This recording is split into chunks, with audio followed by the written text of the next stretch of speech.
Commonwealth গেমসে এই জুডোতে মহিলাদের মধ্যে প্রথম সোনা এনে দিয়েছে। সারা দেশের সাথে আমরাও গর্বিত।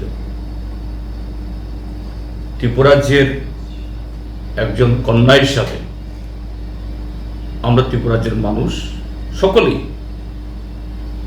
আমরা তারা প্রস্ত না, সকলে এই ক্ষেত্রেতে আমাদের সমান আনন্দ, এসবের কোনো সন্দেহ নাই।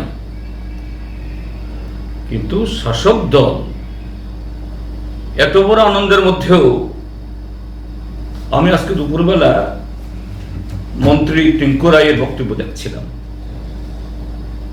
যেন একটা অপরাধভূত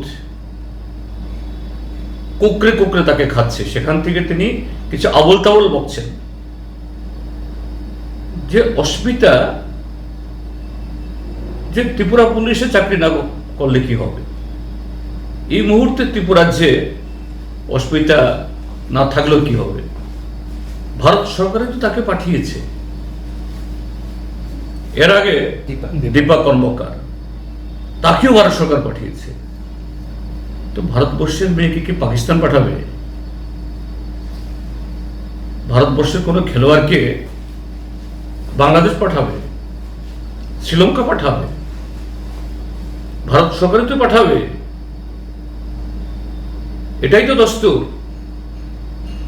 কিন্তু প্রশ্ন হলো, হ্যাঁ, দীপা কর্মকার যে অলিম্পিকে অল্পের জন্য মেডাল পাননি, কিন্তু এ যাবৎ ভারতের ইতিহাসে চতুর্থ স্থানও দীপা কর্মকার আগে কেউ পাননি। ওই রেকর্ড দীপা স্থাপন করেছে,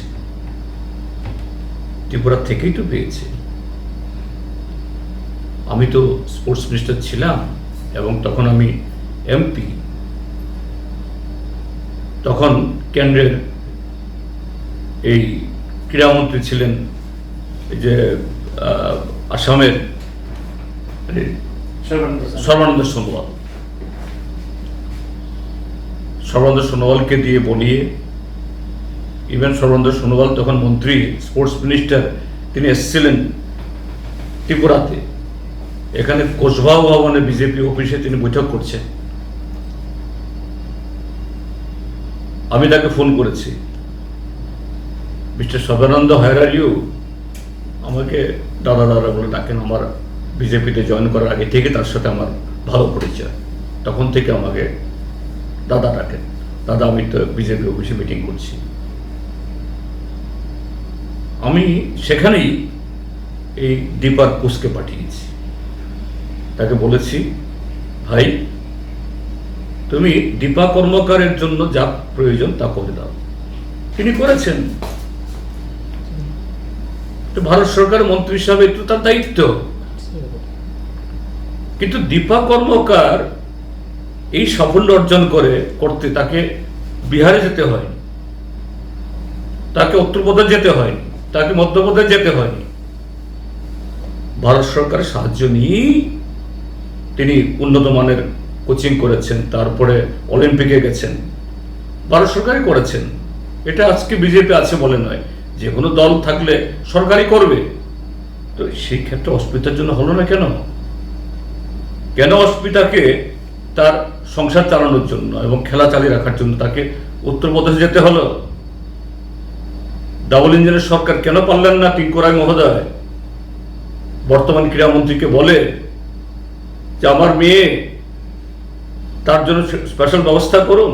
এবং তার জন্য কেন এই ত্রিপুরাজ্যের মধ্যে ত্রিপুরা পুলিশে হোক বা অন্য কোথাও একটা কাজ দিতে পারলেন না? আমরা যেরকম ভাবে দীপাকে দিয়েছি। এখন বলছেন না, অস্মিতাকে তো ভারত সরকারই পাঠিয়েছে। আরে ভারত সরকার পাঠাবে না কি অন্য সরকার পাঠাবে? তো এই জন্যই বলছি যে একটা অসংলগ্নতা। টিঙ্কু রায় অপরাধভূত, ডাক্তার মানিক শাহর সরকার এই অস্মিতার এই সাফল্যের পর যে আনন্দ করতে গিয়েও এটা নিজেদের যে দুর্বলতা ডাকতে পারছে না। আজকে অস্মিতা যদি এই গোল্ড মেডেল নিয়ে আসতেন, অস্মিতা এই গোল্ড মেডেলটা ত্রিপুরা রাজ্যের মুখ্যমন্ত্রীর নামে উৎসর্গ করতেন। অস্মিতা উৎসর্গ করেছে উত্তরপ্রদেশের মুখ্যমন্ত্রী যোগী আদিত্যনাথের।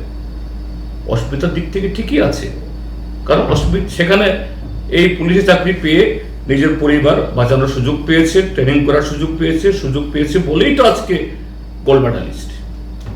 তো এইরকম এই আমলে কাউকে ওরা শুধু মুখে বলে, আর অন্য সমস্ত ক্ষেত্রের মতো এই ক্রীড়াক্ষেত্রেতেও ঘোটালা ছাড়া, আখের গুছানো ছাড়া, পয়সা বানানো ছাড়া এদের কোনো কর্মসূচি নেই। আমার কাছে এরকম অনেকগুলো অভিযোগ এসছে যে কিভাবে এরা ক্রীড়া ক্ষেত্রটাকে এদের লুণ্ঠনের ক্রীড়া ক্ষেত্র বানাচ্ছে। তো সেই জায়গাতে অসুবিধা তৈরি হবে কোথেকে?